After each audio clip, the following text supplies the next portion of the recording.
ready for hockey. We're ready for baseball. And It's October. don't mean start spreading the news. What an afternoon that was, huh? But did you watch any baseball this afternoon? Well, maybe a little bit. Maybe a little game. We'll be watching some baseball here in town, huh? This is very exciting, Hudson. October, so we're talking baseball. And we've had plenty here in town.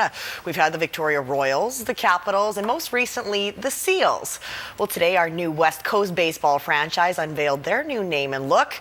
In summer 2013, Victoria baseball fans will be headed to Royal Athletic Park to cheer on the Harbour Cats. Very excited, and we thought that the name with the Harbour was clearly a nod back to Victoria. And we, of course, promised that what we chose would be something that was absolutely representative of Victoria. And I think that the name just nails it. We love the cat because he, is someone who could be kind of a guardian and on the prowl around the harbour, but also be someone who could also be friendly and translate well into a mascot.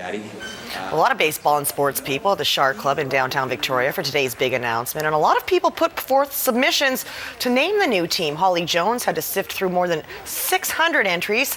The Harbour Cats logo was created by a designer in New York. It's an imposing cat with prominent fangs.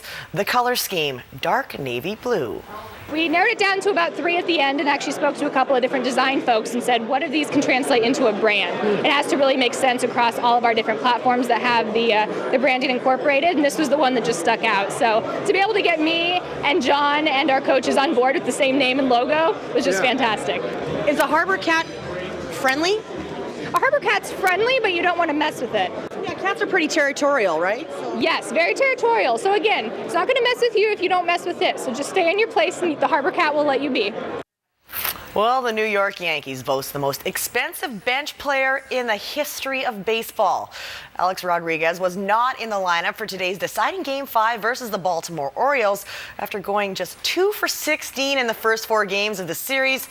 A-Rod's 2012 salary, $29 million. Raul Ibanez, well, you bet he's in the lineup, and he breaks a scoreless tie in the bottom of the 5th. Mark Teixeira chugs around from second on the RBI single, 1-0 for the Bronx Bombers. Bottom of 6, Ichiro doubles to the gap. Derek Jeter scampers home, 2-zip Yanks. The exclamation point comes right here. Who can, Hudson? The Grandy man can. Solo shot makes it 3 bagel. The O's got a run back, but it was safe in the hands of CC. The Yankees will face the Tigers in the ALCS thanks to the 3-1 victory in Game 5. Well, thank goodness that Yankees game ended at 5. Otherwise, we'd be throwing to Jordan Cunningham live inside of one of the edit suites here at the station where he was watching the game. Instead, he did make it to Save on Foods Memorial Centre on Blanchard just in time to talk a little bit Victoria Royals hockey. Jordan, what is going on at the rink? Who can? The Grandy man can. The Grandy like that. man. You know who else can do it? Logan Nelson can do it. It's a man standing to my right. Royals and Kelowna Rockets tonight. First place on the line between you guys. The best smile in the WHL. And you have the Rockets to thank for that. Yeah, it's something they gave me last year, and I think about it every time before I go to bed and thank him. So hopefully we can beat him here tonight and remind him who did it.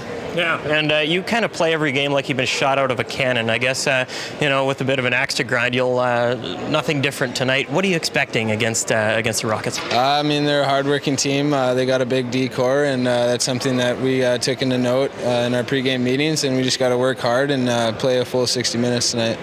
And you've got a lot on the line. I don't know if a lot of people know this, but you're an American-born player, and you spent the summer doing something pretty cool. You were at the selection camp for the World Junior squad for the U.S., and it's not impossible that you would end up on that team over Christmas. Why don't you tell us about that?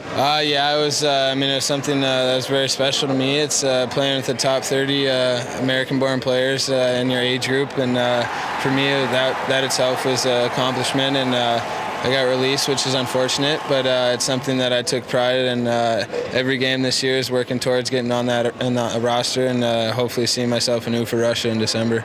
Yeah, so there's every game obviously has a lot on the line. What do you have to do you think, to catch the eye of U.S. hockey? I think I just got to stick to my strengths and play my game and use my line mates and my teammates around me, and I think they're gonna do most of the work for me by making me look good, and hopefully House will notice that. Well, Logan, looking good so far. Best of luck tonight and best of luck the rest of the season. Thanks a lot. I appreciate it. All right, Mira, there you have it. The tooth. He needs vengeance for that tooth. He looks great, though, and we will have, of course, all the highlights from tonight, results from all across the BCHL, and plenty more tonight at 11. Thanks, Jordan. We look forward to that. As Jordan just mentioned, BCHL highlights. It's also a big night at the Bear Mountain Arena in Colwood. The Victoria Grizzlies hosting the defending Royal Bank Cup champion, the Penticton Vees. Check back with Jordan at 11 for all those results. And an all-island matchup taking place at Frank Crane Arena in Nanaimo. The Clippers face off against the Alberni Valley Bulldogs. Dogs are tied with Victoria atop the Island Division standings, come in riding a 3-game winning streak. Well, the Canadian women's soccer team will play their next 4 matches without the services of their captain. FIFA has slapped Christine Sinclair with a 4-game suspension for comments made to an official after their semi-final matchup against the USA at the London 2012 Games. Well, Jordan Yance and the VI Raiders locked up top spot in the BCFC for yet another year, but they still have to focus on 1 game before gearing up for a long playoff run. Tomorrow, the Raiders host the Westshore Rebels at Caledonia Park, and for the first time in franchise history, the Raiders have reason to be concerned about their island rivals. Rebels running back Greg Morris has been tearing up the turf and rushed for over 400 yards last weekend against the Kamloops Broncos. Stopping the Rebels' run is priority number 1.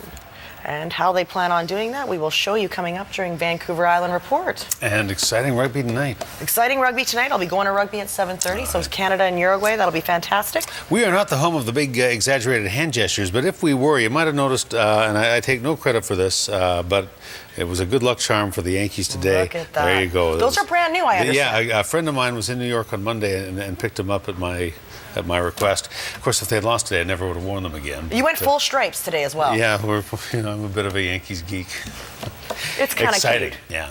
All right, and a Harbor Cats geek too. That'll be fun. That's going to be great baseball, so I'm looking forward to that. All right, thank you. You're welcome.